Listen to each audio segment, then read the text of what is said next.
What's up, guys? So today, you remember the last video I talked about ecosystems,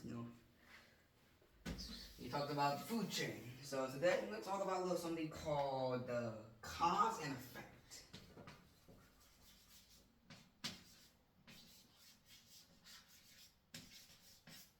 And yes, I have doctor's handwriting, even though I'll never become a doctor.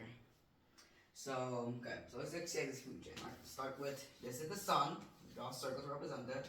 Down here, two producers. Let's say grass and a small apple tree. Down here are the consumers. So usually more two consumers. And then down here is either one singular predator or two, but let's just say this is one of them. Okay, so of course the sun is a massive star and it just die immediately. So the cause and effect is not applying to the top, which is the sun. So let's say there is a drought. If there's a drought, there's still sun, but there's no water for the tree. So let's say the apple tree will die because of not having enough water.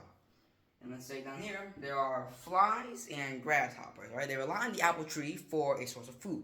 If the apple tree is unable to grow, then their source of food will be slowly diminished, and they will be affected.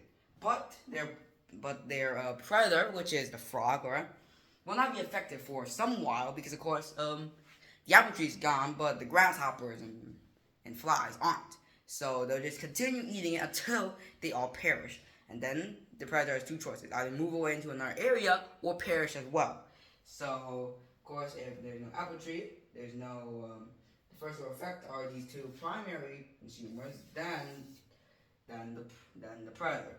And for example, the grass gone, there's two consumers. There's the cow and the horse. All right, cow and horse, they have enough new grass, then they'll just slowly decline. But the predator, the fox, the wolf, will just continue eating. No, but of course, eventually they'll run out. And of course, if they run out, the wolf's population will be affected, causing a collapse. So, of course, not all ecosystems are like this. Some ecosystems don't need water to survive, which of course but some of them are affected by humans. All right. Let's say for example we overgrew, we cut all the grass, or we harvest all the apple on the apple tree. Then the ecosystem will slowly shut down because of us, which is technically correct because we're taking away their natural food source. Without natural food source, the primary consumers don't have anything to consume, and then the predators will slowly die out. So yeah, I just need to explain how an ecosystem works.